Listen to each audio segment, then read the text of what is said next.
Namaste. My name is Manisha Singh, Assistant Professor in Department of Food and Biotechnology under Faculty of Agriculture and Veterinary Sciences in Jayoti Vidyapeeth Women's University, Jaipur. Today, I am teaching you subject Food Safety and Quality Control for class DET FPT 6th semester. In this subject, we will discuss all about the food safety and the quality control. And in our previous session, we were discussed all about the food adulteration and the quick testing of the adulterants. Okay. In today's session, we will discuss all about the sensory evaluation. Okay. So let's begin with the topic. First of all, what is sensory quality? So sensory quality of food products has been considered on the important factor since the beginning of the food industrialization process due to its influence on the overall quality of the food product. So quality in terms of sensory properties, it is related to the adequate levels of sensory attributes considering the appearance, aroma, flavor, and texture. So sensory analysis is used to characterize and measure the sensory attributes of the products. Sensory analysis is the description and scientific measurement of the attributes of a product perceived by the senses, that means sight, sound, smell, taste, and touch. By understanding sensory data, one can offer food product development guidelines to which property should be emphasized when making product development decisions. This decision process includes the processing ingredient and economic considerations. Not merely food tasting, it can involve describing the food color as well as texture, flavor, aftertaste, aroma, tactile response, and even auditory response. Sometimes sensory analysis is used interchangeably with the sensory evaluation. Okay, it is nothing but the use of our sense organs. We have five sense organs, which are the eyes, nose, ears, tongue, and skin. Okay, so the sensory analysis is basically a natural science. The measurements of sensory characteristics of food should be taken carefully. When done properly, sensory information can provide great insight into the world, and when measures are undertaken properly, they do more to mislead than to inform. Careful controls must be implemented and followed when conducting the sensory analysis, including the neutrality in the presentation of sample, elimination of response bias, and use of methods that require panelists to demonstrate their ability rather than relying upon self-reports. Okay, so failure to adhere to any of these controls diminishes the value of the resulting sensory data. By contrast, determining the appropriate controls and ensuring they are in place will result in reliable and useful information about the foods which no instrument can measure, that is their eating quality. So, what is the definition of the sensory evaluation? So, sensory evaluation has been defined as a scientific discipline used to evoke, measure, and analyze and interpret the reactions to those properties of the foods and the materials as they are perceived by the senses of sight, smell, taste, touch, and hearing. So, four variables affect sensory evaluation. These are the food, the people, and the testing environment and the test methods used. Okay. So the objectives of these are the different components which form a foundation for an effective sensory evaluation program are approved goals and objective, well-defined program strategy, professional staff, suitable test facilities, and qualified test subject. And the objectives of sensory evaluation are as under, that is to study the sensory evaluation of the dairy products for use of research, to provide useful and timely information and recommendation about the sensory evaluation of the dairy products, and to develop methods and procedure relating sensory and analytical information for use in research, quality control, and quality assurance. To demonstrate the methods used for sensory evaluation of the dairy products and to describe the correct procedures for sensory evaluation of the dairy products, and to maintain awareness of the new product development in product evaluation and their application. And last objective is to find out the cost effective and efficient method to obtain the most sensory information. Okay, this sensory evaluation can be done for the any product, any food product. Okay, so what is the importance of the sensory evaluation? The role of the sensory evaluation is to provide valid and reliable information to the research department, production, and marketing in order for the management to make the sound business decisions about the perceived sensory properties of the product. Cost saving may be realized by correlating the sensory properties with instrumental, physical, or chemical analysis. Moreover, following points are equally important in sensory evaluation. Like man has well developed like and dislikes for the dairy products depending on their palatability, and sensory evaluation will become paramount importance with increasing consumer awareness towards the nutrition and quality. Sensory evaluation assists in measuring the eating qualities of any food.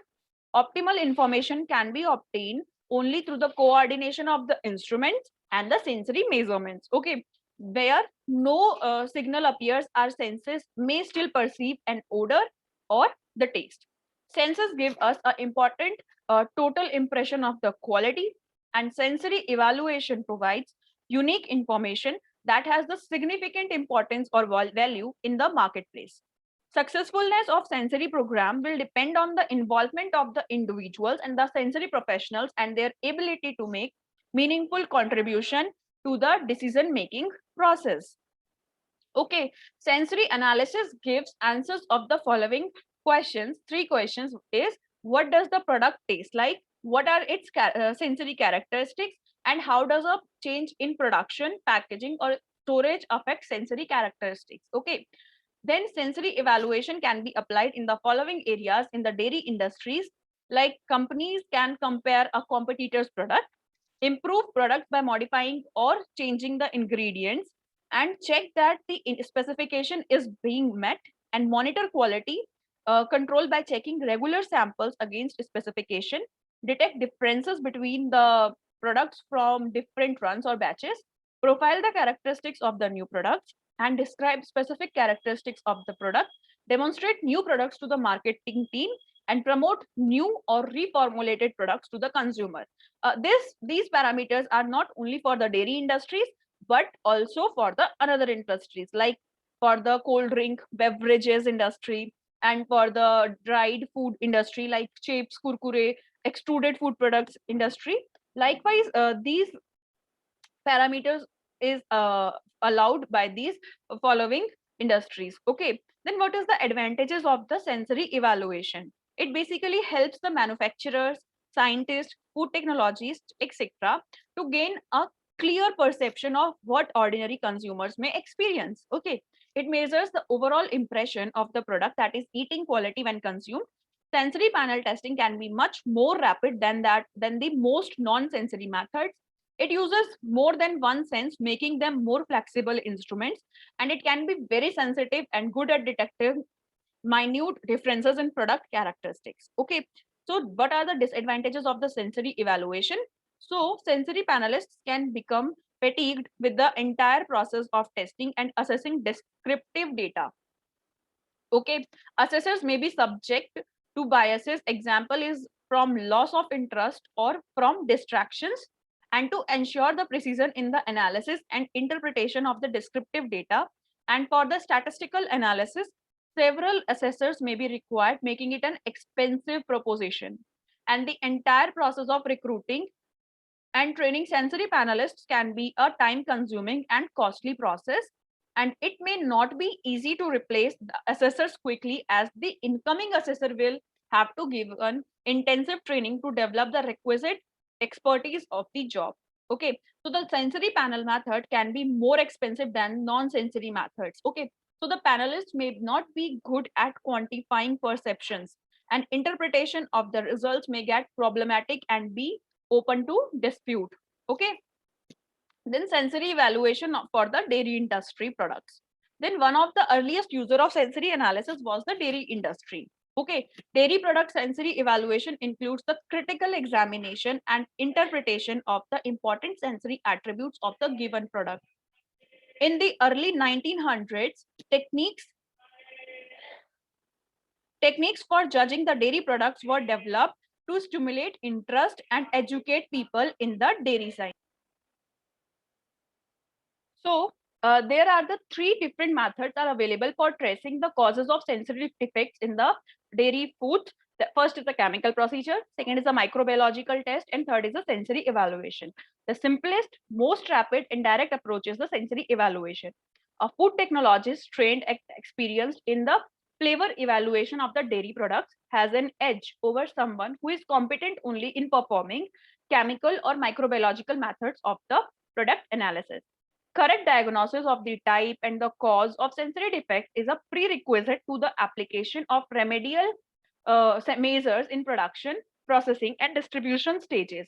For dairy processors, the most important requirement of a uh, comprehensive quality assurance program is careful and competent flavor evaluation of all dairy ingredients. Based upon the sensory judgments, occasionally some milk, cream, or other dairy ingredients may merit rejection. And an important truism of the dairy industry is dairy products quality can be only as good as the raw material from which they are made. Then judging and grading dairy products normally involve the assigning quality scores to the products by one or two trained experts. And attributes scored include the appearance, flavor, and texture based on the presence or absence of the predetermined defects. This approach has provided the dairy industry with a body of knowledge on sensory defects and their causes. And although these traditional methods are valuable for rapid product quality assessment in a hectic industrial setting, they are in general not useful for product innovation and development of the new products that meet the consumer acceptance. BIS, that is the Bureau of Indian Standards, has specified guidelines for judging and grading of some dairy products, and the sensory evaluation of the dairy products has become an important research component in the development of new products and processes. Okay, so sensory attributes of the food products are basically the food products are developed, produced, and marketing to appeal to the consumer, who is becoming more and more demanding about the quality. The perception of the food quality is changing rapidly, which highlights the need for food producers to be innovative as a way to survive. In other words, the success of the product depends on its acceptance by consumers because they are ultimate user of the product and thus the ones who will be willing to purchase that product. Therefore, professionals in various industries are eager to understand consumer perceptions and attitudes toward a new product. A formulation change or a new process, if a product is not liked by the consumer, the research or manufacturing project is considered to be a failure. Okay, so the sensory attributes of a food product can be either intrinsic or the extrinsic. Intrinsic attributes are concrete product characteristics that can be perceived by a consumer and in many situations can serve as a quality cue that can be observed without actual consumption or use. It is related to the appearance, color, shape, size, and structure, all of them extremely important for the milk products. Intrinsic attributes are always related to the physical aspects of the product. And extrinsic quality cues refer to the product characteristics that are used to evaluate a product but are not physically part of it, such as price, brand, production, and nutritional information, packaging design, country of origin, store, and convenience. Okay, so extrinsic cues become more important when products are very similar in appearance, and the intrinsic and extrinsic cues are categorized and integrated by the consumer to establish the quality attributes of the food product. Okay, so the intrinsic sensory attributes of the food product are the appearance, color, shape, size, structure, aroma, and the taste. Whereas the extrinsic sensory attributes of the food product are the price of the product, brand name and familiarity of the uh, product, label, basically a packaging design, then advertisement, nutritional information, production information, then origin, basically which country produced this, store name, and the convenience to use.